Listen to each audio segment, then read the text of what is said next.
Blizzard Nation? Welcome back to another episode of the Green Bay Blizzard Coaches Show. I'm Joey Bonadonna. That's Blizzard head coach Corey Roberson. Coach, to say the least, that was a fun one last week. Yeah. How are we feeling this week?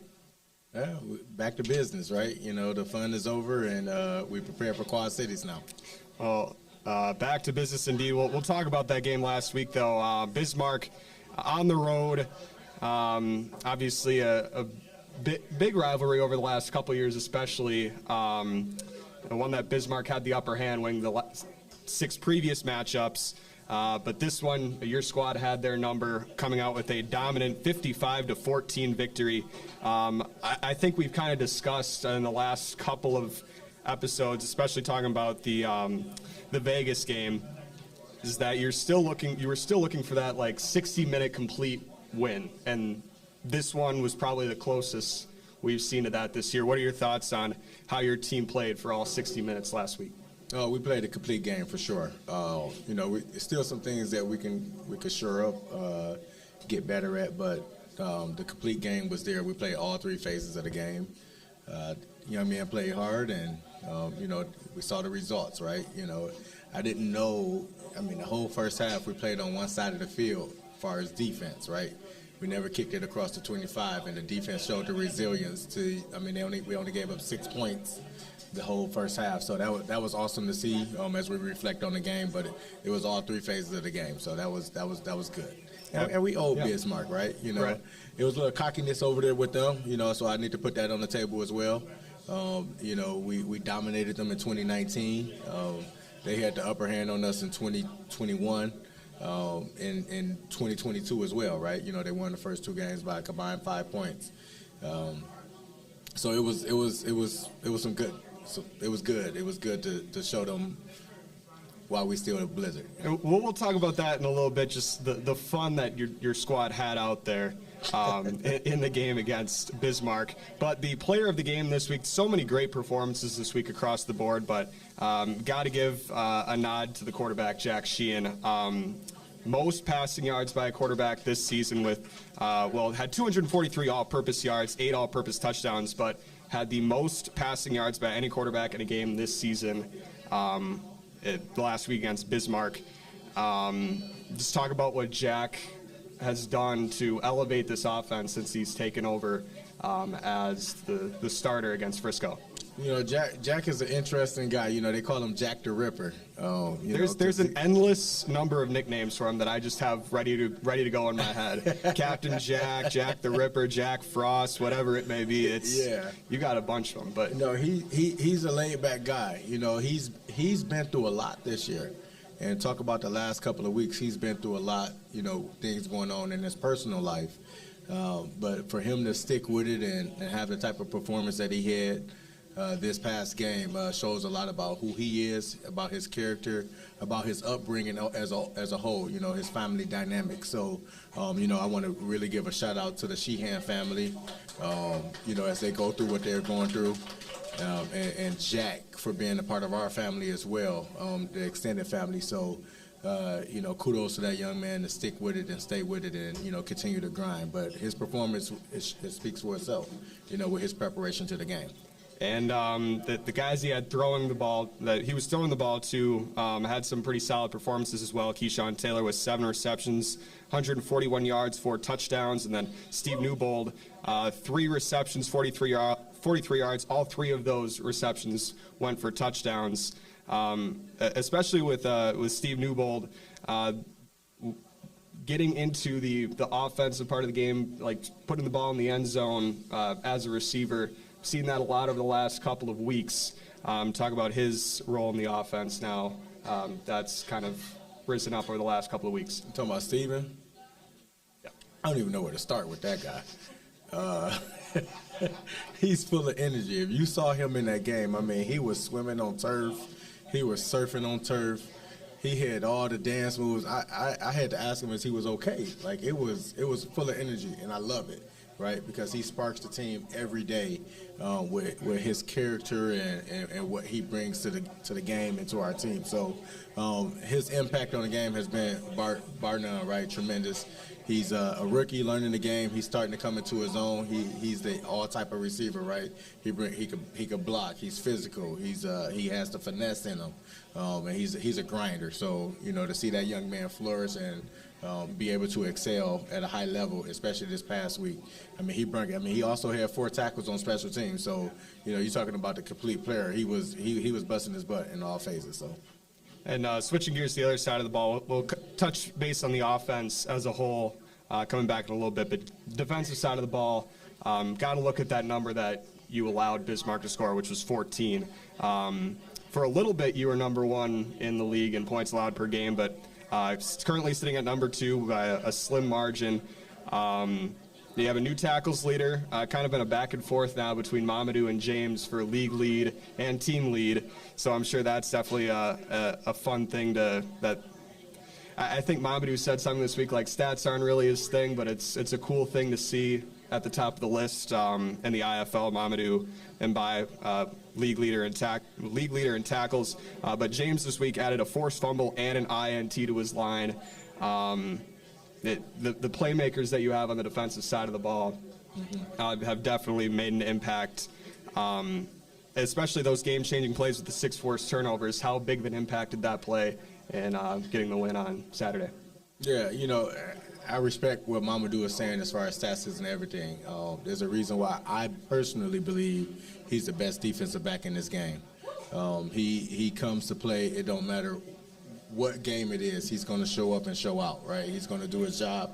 He's going to do it exceptional, and that's just my personal belief. I thought he should have been Defensive Rookie of the Year last year. I spoke on that earlier in previous shows, and I voiced my opinion in the IFL as well about that, and he's performing at that level again.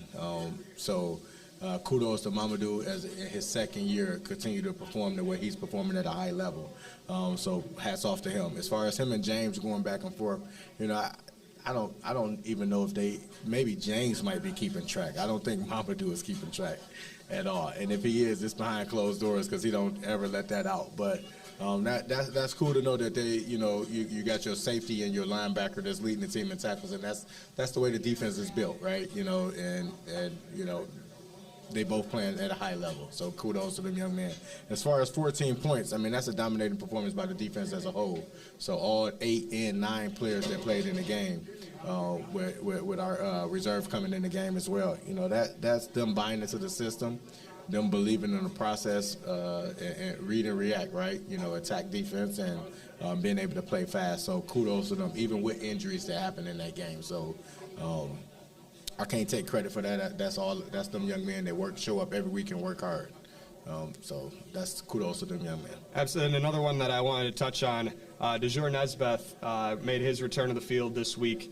3 games against Bismarck. In each one, he had an interception. How big of an impact does DeJour have on the secondary in returning to the field? So the first thought I had was the guy across the street, Aaron Rodgers, what he said about the Chicago Bears. I own you. That's what DeJour is probably saying, right? I own you. No, he shows up every game, man. He's a hard worker. His background is in finance, so he's straight to the point with everything that he does, especially when you're dealing with numbers and stuff like that. So he shows up every week. He's a gamer, and it doesn't look like he's out there playing hard or whatnot. He's just so smooth and effortless in what he does. But it's been good to have him back out there this week, with this past week, and we're looking for him, making a big impact, as he come back and being that pillar that we need, to help Mamadou, Mason, Trey, and the rest of the secondary. And switching gears back to the offensive side of the ball, you go to the Week 3 matchup against Iowa, have only 18 points scored in that game. Since then, the offense has definitely seen much improvement over the last 4 games since your first win against Massachusetts, averaging almost 40 points per game. What's been the factor in turning things around offensively? We had some conversation at the coaching side, but of course we had one of the key position was our quarterback position, right? We made a change there, and the guys have excelled in that change. They bought into the change, and Jack, I mean, he's putting the ball in the playmaker's hands. So, we can't speak much on that. As far we can't speak highly enough of what he's brought to the game. But we had to figure some things out on the coaching side as well. Some things wasn't working, right? And we made some adjustments, and we okay with the results so far. We still got to get better. It's a lot of work, a lot of improvement that still needs to happen. But okay, what 3-1 in the last 4 games. So we'll take that we'll take that. Absolutely. And you touched on the playmakers. We'll bring one of those playmakers up here. Keyshawn Taylor, who had the 7 receptions, 141 yards, and 4 touchdowns this week. Keyshawn, there we are. Keyshawn, welcome him up here.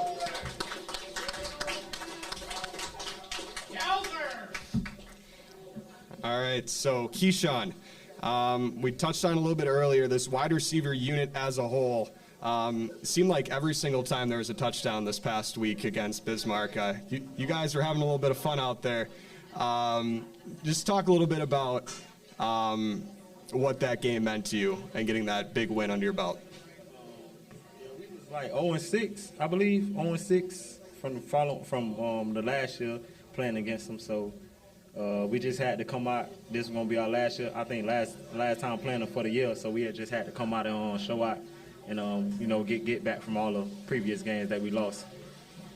And then you had your 4 touchdowns. The last one, I watched that one back today, and I think this might be one for you too. Shaq Currington had some great downfield blocking on that catch and run that you had.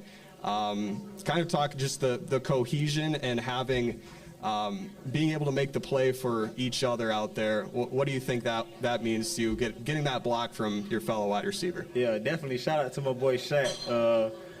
During the play, it's actually funny. When I caught the pass and the defender missed the first tackle, I heard Shaq. He was like, "Let's go, Key, let's go, Key." So I just know I had to make it to the touchdown after that.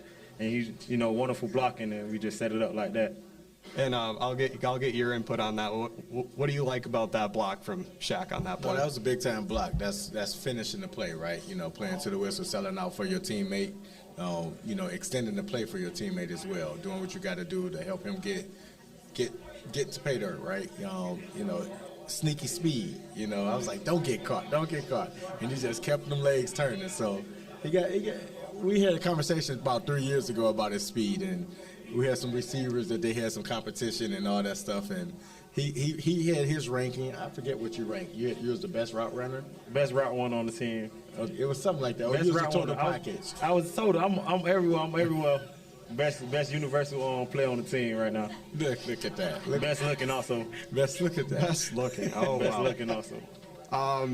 Talking about, you said that conversation you had 3 years ago. You've been around this team for a while now with Coach Roberson. We talked to Canty about it last episode. What's it meant to you to be with this organization here in your indoor football career? I love it here. Love the organization. Love the community around, and it's just a great place to be. And all the new guys, love them. They come in with great energy. So it's just a wonderful place to be. And my final question, I always like to ask all the players, what's your favorite thing to do in Green Bay? I ain't gonna lie to you. I love to sleep. So that's a pretty common answer. I feel. That's probably my top one. Just go to sleep. But TNT, I love it. I love TNT though. This there my you go. favorite. This is my there favorite. You go. Place. There's your plug. Definitely. All right. Well, thank you, Keyshawn, and congratulations on the win. Good luck this week against Quad City. Appreciate y'all, man. All right, now. Shout out to everybody. What do you have? Seven catches, what? 7 catches, 141 yards, and 4 touchdowns. Okay, all right. That was a dynamic performance. Pretty solid. I heard someone say something about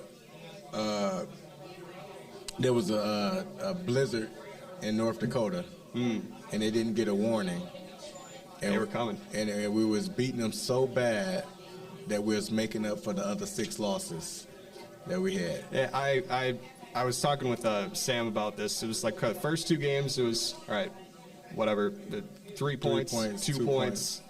Let's do some quick math here. 41. That definitely swings a point differential in your way. But other things on the offensive side of the football in this game, you touched on a little bit of injuries across the offensive line. Had to make there was a switch up front from one side of the ball to the other. Tyrell Thompson came from the defensive line to the offensive line. We'll actually bring Tyrell up here as well. And we have him here in the back.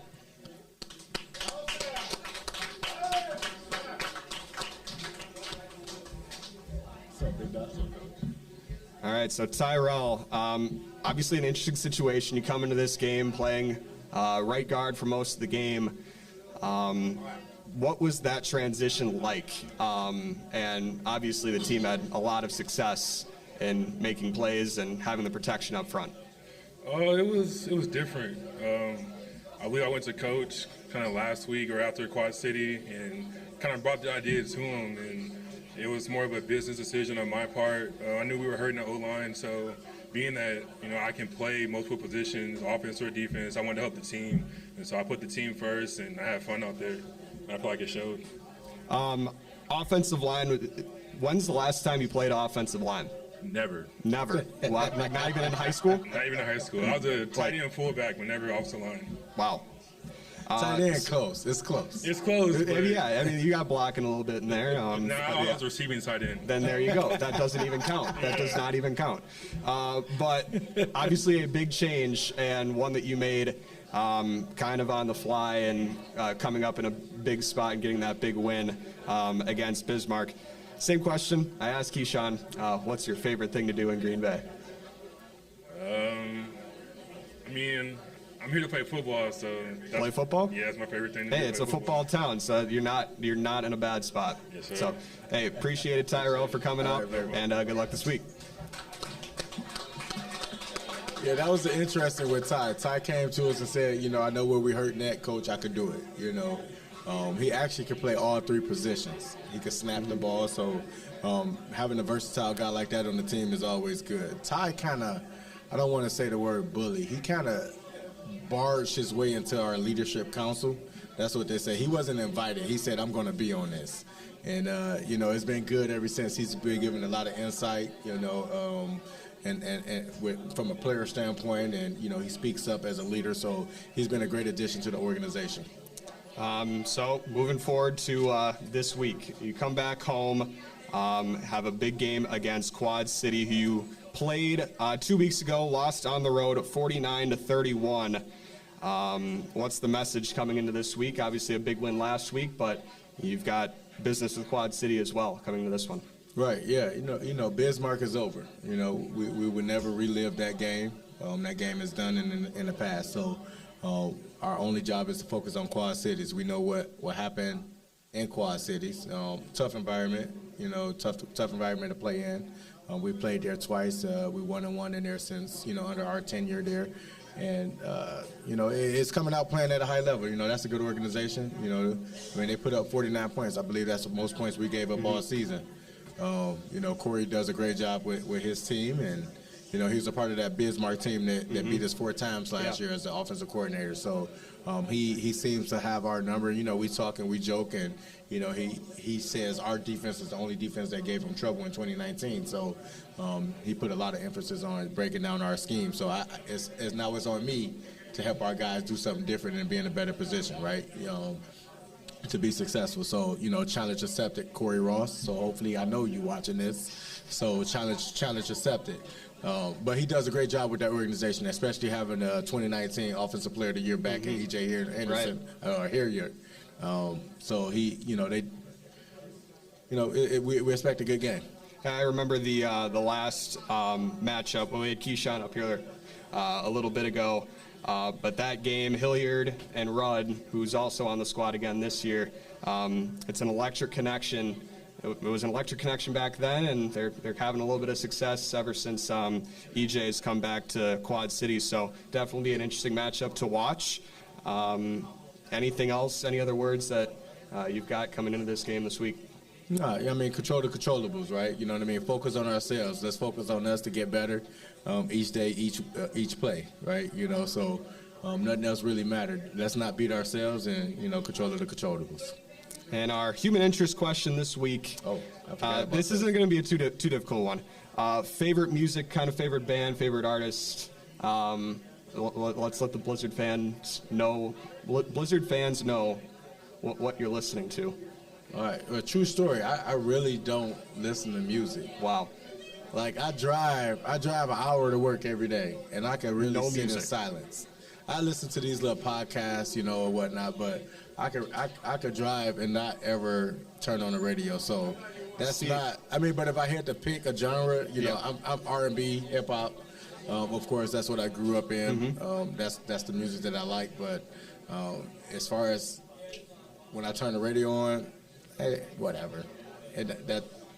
I'm a boring guy. I'm plain Jane. Myself, it'll be like on the weekend, Saturday, Sunday, and I'll just say, I'm going to go out for a drive. And I literally just drive for an hour and listen to my music. Nowadays, What music? Myself, I go all over the place. I like Beatles, Elton John, Okay. Queen. School. Okay. I like that, and then I also like some of the newer stuff, like hip hop, Yeah. R&B, that kind of stuff. I Kind of couldn't like you even said. tell you who the hottest dude is right now, or how this person is in any genre. I know Kendrick just dropped something new. Kendrick Lamar? Yeah. See, I know who that is, but You haven't listened to the well, new track? the Vibe song. Don't get me to say that, but the Vibe song. Oh, that one. Yeah. That one. Okay, I know what you're talking about. I know what like you're that talking one. about. That's a good song. It's a good one. All right, well, that'll just about wrap it up for this week's episode of the Green Bay Blizzard Coaches Show. Thank you so much for tuning in. I'm Joey Bonadonna. That's Blizzard head coach Corey Roberson. And as always, go Blizz. There we go.